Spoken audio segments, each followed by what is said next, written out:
Hello viewers, আসসালামু আলাইকুম। Bangla class টাইমে আপনাকে স্বাগত।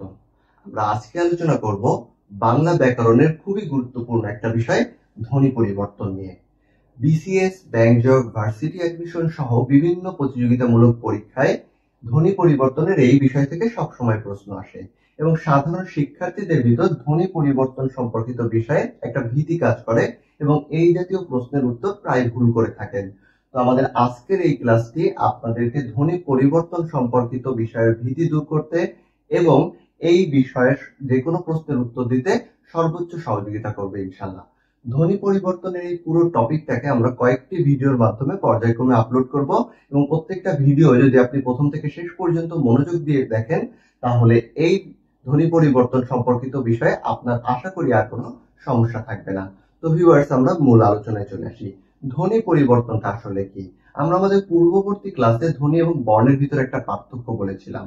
ধ্বনি হলো উচ্চারিত রূপ, অন্যদিকে বর্ণ হলো লিখিত রূপ। তাহলে ধ্বনি পরিবর্তন বলতে বোঝানো হবে হচ্ছে উচ্চারণের পরিবর্তন, অর্থাৎ যখন কোনো ধ্বনিকে আমরা স্বাভাবিকভাবে উচ্চারণ না করে কিছুটা বিকৃতভাবে উচ্চারণ করছি তখন তাকে বলা হয় ধ্বনি পরিবর্তন।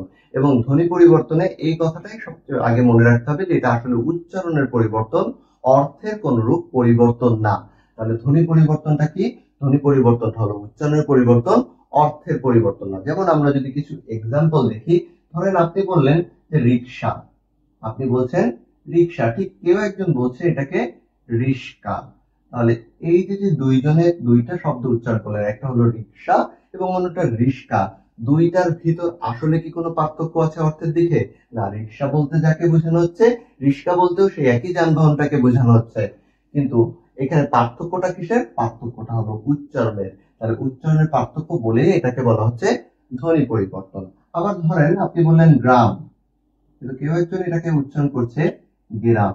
তাহলে এই যে গ্রাম এবং গেরাম দুইটা বলতে কিন্তু একই বিষয়কে বোঝাচ্ছে, অর্থাৎ অর্থ একই হলেও এখানে দেখা যাচ্ছে উচ্চারণের পার্থক্য। এই উচ্চারণের পার্থক্যটাকেই বলা হয় ধ্বনি পরিবর্তন। তাহলে এই ধ্বনির পরিবর্তন হওয়ার কারণগুলো কি?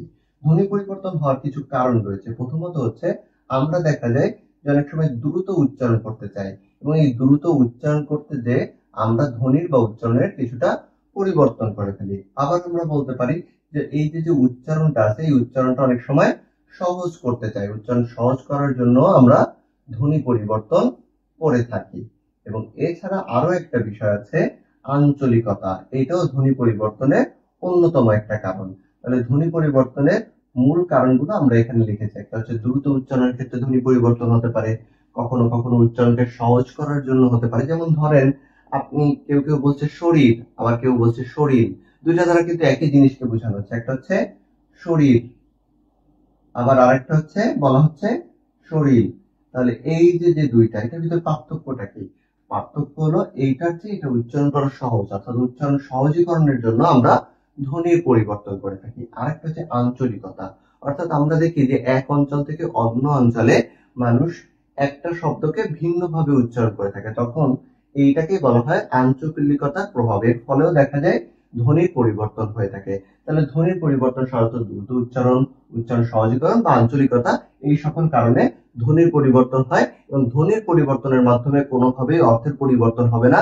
যদি কখনো অর্থের পরিবর্তন হয়ে যায় সেটা কখনোই ধ্বনি পরিবর্তন হবে না। এখন আমরা দেখব ধ্বনি পরিবর্তনকে আসলে কয় ভাগে ভাগ করা যায়। ধ্বনি পরিবর্তন কত প্রকার বা কয় ভাগে ভাগ করা যায়, এই প্রশ্ন করা হলে উত্তর হবে দুই, অর্থাৎ ধ্বনি পরিবর্তনকে দুইটা ভাগে ভাগ করা যায়। প্রথমত হলো স্বরধ্বনির পরিবর্তন। কি? একটা হলো স্বরধ্বনির পরিবর্তন, স্বরধ্বনির পরিবর্তন, এবং অন্যটি হলো ব্যঞ্জন ধ্বনির পরিবর্তন। অন্যটা কি? ব্যঞ্জন ধ্বনির পরিবর্তন। তাহলে ধ্বনির পরিবর্তনকে কয়টা ভাগে ভাগ করা যায়? ধ্বনির পরিবর্তনকে দুইটা ভাগে ভাগ করা যায়। একটা হলো স্বরধ্বনির পরিবর্তন এবং অন্যটি হলো ব্যঞ্জন ধ্বনির পরিবর্তন। এখন কথা হলো স্বরধ্বনির বা ব্যঞ্জন ধ্বনির পরিবর্তন বলতে কি বোঝাচ্ছে? যখন এই ধ্বনির পরিবর্তনটার সাথে স্বরধ্বনি সম্পর্কিত, অর্থাৎ স্বরধ্বনিগুলো সম্পর্কিত পরিবর্তনকে আমরা বলছি স্বরধ্বনির পরিবর্তন, অন্যদিকে ব্যঞ্জন ধ্বনি সম্পর্কিত পরিবর্তনগুলোকে আমরা বলছি ব্যঞ্জন ধ্বনির পরিবর্তন। এখন স্বরধ্বনিগুলোর পরিবর্তন কোনগুলো? যেমন আমরা বলতে পারি স্বরাগম, স্বরাগমটা হলো স্বরধ্বনির পরিবর্তন। অন্যদিকে ধরেন আমরা বললাম যে হচ্ছে অন্তর্হতি। অন্তর্হতিটা কি? এটা হলো ব্যঞ্জন ধ্বনির পরিবর্তন। ঠিক আছে, তো স্বর ধ্বনির বা ব্যঞ্জন ধ্বনি এরকম পরিবর্তন হতে পারে। এছাড়া ধরেন অভিনীতি আছে স্বরধ্বনির পরিবর্তন, অসমীকরণ এটাও স্বরধ্বনির পরিবর্তন। অন্যদিকে এখানে আমরা বলতে পারি ব্যঞ্জন চ্যুতি, ব্যঞ্জন বিকৃতি অথবা হচ্ছে ধ্বনি বিপর্যয়, এগুলো হচ্ছে ব্যঞ্জন ধ্বনির পরিবর্তন। আমরা আজকে আলোচনা করব স্বর ধ্বনির পরিবর্তনের একটা অংশ নিয়ে। এখন পরীক্ষায় এই রকম যেমন কোশ্চেন আসতে পারে, এর বাইরে যে কোশ্চেন গুলো সবচেয়ে বেশি আসে সেটা হলো ধ্বনি পরিবর্তন নির্ণয়। ধ্বনি পরিবর্তন নির্ণয় বলতে কি, আপনাকে প্রশ্ন আসতে পারে নিচের কোনটা স্বরকমের উদাহরণ, নিচের কোনটা ধ্বনি বিপর্যয়ের উদাহরণ, বা নিচের কোনটা ব্যঞ্জন বিকৃতির উদাহরণ। অর্থাৎ আমাদের শিখতে হবে ধ্বনি পরিবর্তন নির্ণয় করাটা। প্রথমে আজকে আমরা আলোচনা করব স্বরাগম নিয়ে। এখন স্বরাগম এই শব্দটাকে যদি একটু বিশ্লেষণ করেন তাহলে কি পাওয়া যায়? একটা হচ্ছে স্বর এবং অন্যটি হচ্ছে আগম। তার মানে দাঁড়ায় স্বরের আগমন, অর্থাৎ যখন স্বর ধ্বনির আগমন ঘটছে তখন সেটাকে বলা হয় স্বরাগম। দেখেন, একটা শব্দকে আমরা তিনটা ভাগে ভাগ করতে পারি। একটা হচ্ছে শুরু, একটা হচ্ছে মাঝখান এবং আরেকটা হচ্ছে শেষ। তাহলে তিনটা ভাগ কি? একটা হচ্ছে শুরু একটা শব্দের মাঝখান থাকে এবং একটা শব্দের শেষ থাকে। তাহলে শুরু, মাঝখান এবং শেষ, এই শব্দটার যদি শুরুতে কোনো একটা স্বর ধ্বনি আসে তখন তাকে আমরা বলবো হচ্ছে আদি স্বরাগম বা আদি স্বরাগম। কি বলবো? আদি স্বরাগম। শুরুতে আসলে আদি স্বরাগম। ঠিক যদি একটা স্বর ধ্বনি বা স্বরের আগমন ঘটে মাঝখানে, তাহলে আমরা তাকে কি বলবো? মাঝখানে যেহেতু স্বরের আগমন করছে এই জন্য তাকে আমরা বলবো মধ্য স্বরাগম। আর আমরা শেষ বলতে বুঝি অন্ত, তাহলে শেষে যদি স্বরের আগমন ঘটে তাহলে তাকে আমরা বলবো অন্ত স্বরাগম। অর্থাৎ আপনাকে যদি প্রশ্ন করা হয় স্বরাগম এটা কয় প্রকার, স্বরাগমটা হলো 3 প্রকার। কয় প্রকার? স্বরাগমটা হচ্ছে 3 প্রকার। সেই 3 প্রকার কি? একটা হলো আদি স্বরাগম, দ্বিতীয় হলো মধ্য স্বরাগম এবং সর্বশেষ হচ্ছে অন্ত স্বরাগম। আদি স্বরাগম, মধ্য স্বরাগম এবং অন্ত স্বরাগম। আমরা এখন এই 3টা পার্ট নিয়ে আলোচনা করব। প্রথমে আমরা যদি আলোচনা করি আদি স্বরাগম। আদি স্বরাগম বিষয়টা কি? দেখেন, আদি স্বরাগম বলতে আমরা বুঝি যে শব্দের শুরুতে স্বরের আগমন। তাহলে এইটা কি ধরনের প্রশ্ন আসে সেটা একটু দেখার চেষ্টা করি। আমরা লিখলাম স্টেশন, আবার এই পাশে লিখতেছি স্টেশন। এই যে দুইটা শব্দ লিখলাম, একটা হচ্ছে স্টেশন আর একটা লিখেছি স্টেশন। আবার ধরে লিখলাম স্কুল, স্কুল এই পাশে লিখলাম স্কুল। আরেকটা শব্দ একটু দেখি, স্পর্ধা, আরেকটা হচ্ছে আস্পর্ধা। এই 3টা শব্দকে আমরা একটু বিশ্লেষণ করে দেখি। প্রথমেই যেটা লিখেছি স্টেশন, এই স্টেশনটাকেই অনেক উচ্চারণ করে স্টেশন। তাহলে এই যে স্টেশন উচ্চারণ করছে, এই প্রথমটা থেকে সবসময় দ্বিতীয়টা দেখে ধ্বনি পরিবর্তন নির্ণয় করতে হয়। তাহলে আমাদের সবসময় এই যে 2টা করে এক্সাম্পল একসাথে দেয়া থাকবে, স্টেশন স্টেশন। আপনি সবসময় কি করবেন? প্রথমটা থেকে দ্বিতীয়টা দেখবেন, প্রথমটা থেকে দ্বিতীয়টায় আসলে কি পরিবর্তন হয়েছে। আমরা যদি প্রথমটা থেকে দ্বিতীয়টা একটু খেয়াল করে দেখি, যে এইখানে স্টেশন ছিল এবং এইখানে স্টেশন, একটা অতিরিক্ত কি আসছে? অতিরিক্ত একটা রস্যই আসছে। রস্যইটা কি? রস্যইটা হলো স্বর। এই স্বরটা কোথায় আসলো? স্বরটা এসেছে কোথায়? স্বরটা এসেছে শুরুতে। শুরুতে মানে আদি, সুতরাং একে বলা হবে আদি স্বরাগম, যেহেতু শব্দের শুরুতে একটা স্বরের আগমন ঘটেছে। ঠিক একইভাবে স্কুল থেকে স্কুল, দেখেন এইখানেও একটা রস্যই অর্থাৎ স্বর শব্দের শুরুতে চলে এসেছে, এই জন্য একে বলা হচ্ছে আদি স্বরাগম। দেখেন আমরা বলি স্পর্ধা, এটাকে কেউ কেউ বলে আস্পর্ধা। তাহলে এই যে স্পর্ধা এবং আস্পর্ধা দুইটার ভিতরে পার্থক্যর জায়গাটা কোথায়? অর্থে কিন্তু কোনো পার্থক্য নাই, কিন্তু আমরা পার্থক্য দেখতে পাচ্ছি কি? এখানে একটা আ চলে আসছে। এই আটা আসলে কোথায় এসেছে? আটা এসেছে হচ্ছে শব্দের শুরুতে, যেহেতু শুরুতে এসেছে এই জন্য একে বলা হবে আদি স্বরাগম। তাহলে আদি স্বরাগম সম্পর্কিত বিষয়টা আপনাদের কাছে ক্লিয়ার, যে শব্দের শুরুতে যখন স্বরের আগমন করবে তখন তাকে আমরা বলছি আদি স্বরাগম। এবার আমরা আলোচনা করব মধ্য স্বরাগম নিয়ে। আমরা এবার কি নিয়ে আলোচনা করব? মধ্য স্বরাগম। এখন কথা হচ্ছে এই যে মধ্য স্বরাগম, মধ্য স্বরাগমের আরো কিছু নাম আছে, সেই নামটা অবশ্যই আপনাকে মনে রাখতে হবে। তাহলে মধ্য স্বরাগমের আরো কি কি নাম আছে? মধ্য স্বরাগম মানে হচ্ছে স্বরভক্তি। কি নাম? স্বরভক্তি। আবার এটার আরো একটা নাম আছে, সেটা হচ্ছে বিপ্রকর্ষ। কি নাম? বিপ্রকর্ষ। অনেক সময় প্রশ্ন আসে যে মধ্য স্বরাগমের অপর নাম কি? অপশনে থাকতে পারে বিপ্রকর্ষ অথবা স্বরভক্তি, বা স্বরভক্তির অপর নাম কি? স্বরভক্তির অপর নাম মধ্য স্বরাগম, বা স্বরভক্তির অপর নাম বিপ্রকর্ষ। অর্থাৎ মধ্য স্বরাগম যা, স্বরভক্তি তাই, বিপ্রকর্ষ তাই।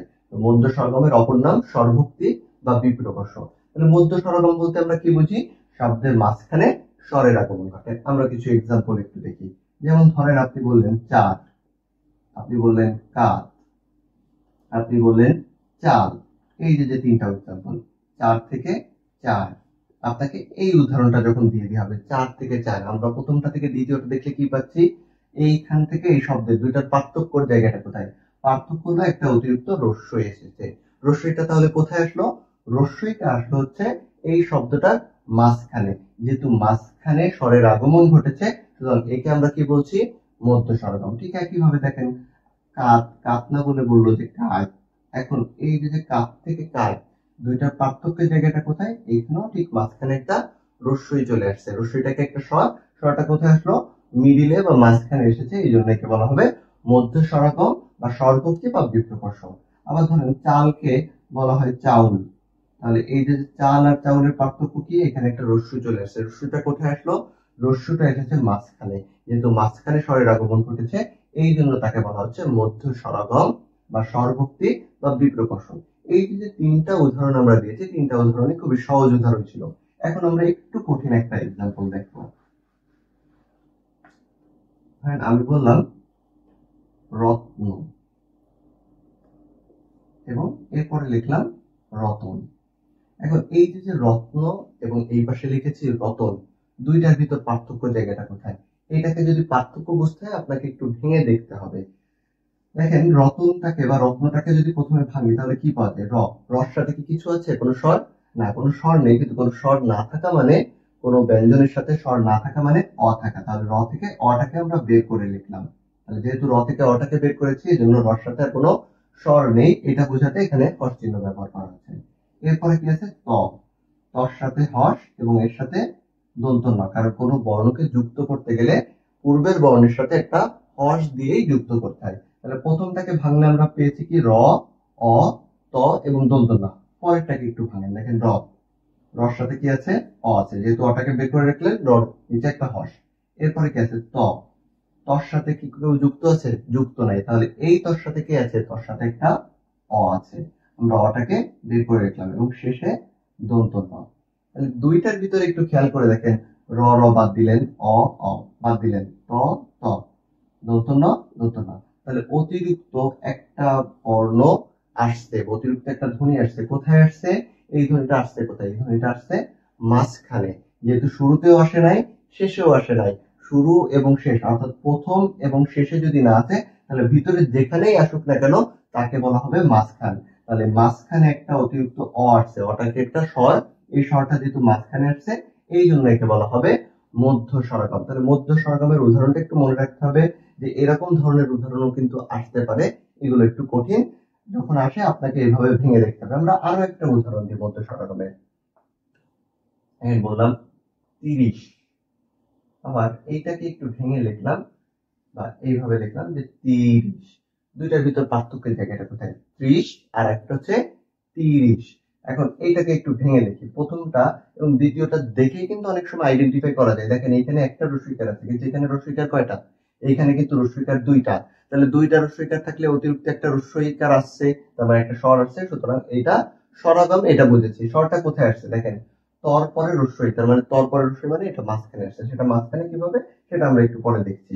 এটাকে একটু ভেঙে লিখি। দেখেন 30, এটাকে যদি ভেঙে লেখেন তারপর র, তারপর হচ্ছে রস্যই এবং এরপর তালিবস্যা।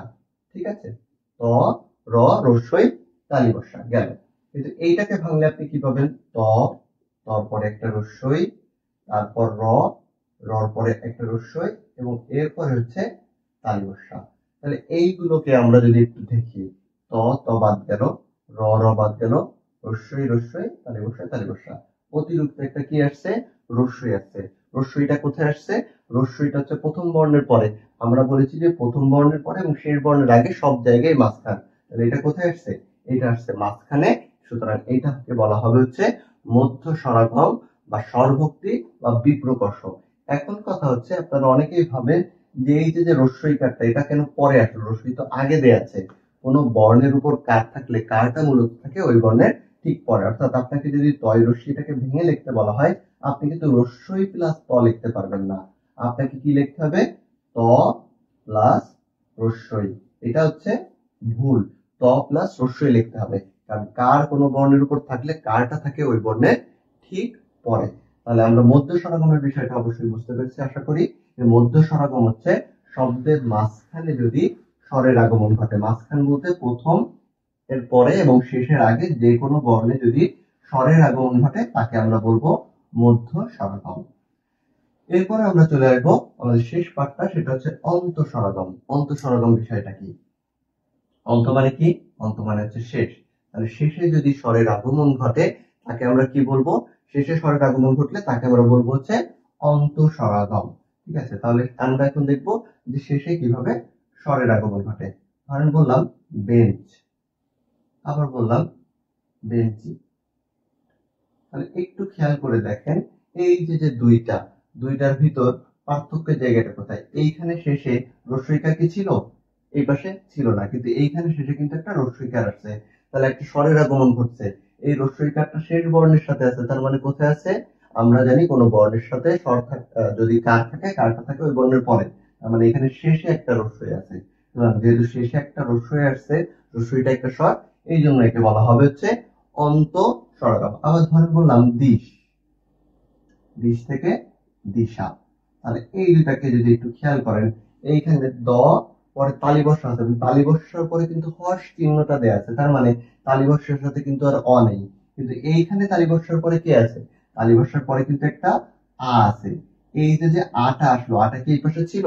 এই পাশে ছিল না, কিন্তু এইখান থেকে যখন আমরা এই পাশে দেখছি, প্রথম পাঠ থেকে দ্বিতীয় পাঠে দেখছি যে অতিরিক্ত একটা আ আসছে। আটা আসলে কোথায় আসছে? আটা আসছে শেষে। যেহেতু শেষে আসছে এই জন্য একে বলা হবে অন্ত স্বরাগম। তাহলে আমরা ধ্বনি পরিবর্তনের স্বরাগমের বিষয়টা আশা করি ক্লিয়ার, যে স্বরাগম আসলে তিন প্রকার। স্বরাগম কোথায় কোথায় করতে পারে? তিনটা জায়গায় করতে পারে। শুরুতে করতে পারে, মাঝখানে করতে পারে, শেষে করতে পারে।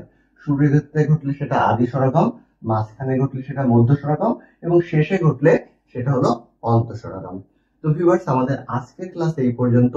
ধ্বনি পরিবর্তন সম্পর্কিত পরবর্তী ক্লাসগুলো পর্যায়ক্রমে আমাদের চ্যানেলে আপলোড করা হবে। আমাদের চ্যানেলে যদি নতুন হয়ে থাকেন তাহলে চ্যানেলটি সাবস্ক্রাইব করুন, এবং আমাদের ভিডিও সম্পর্কিত যে কোনো আপনার প্রশ্ন থাকলে আপনি কমেন্টস এর মাধ্যমে জানান, এবং আমাদের ভিডিওটি লাইক করুন, শেয়ার করুন, এবং আমাদের চ্যানেলটি অবশ্যই সাবস্ক্রাইব করুন। আসসালামু আলাইকুম।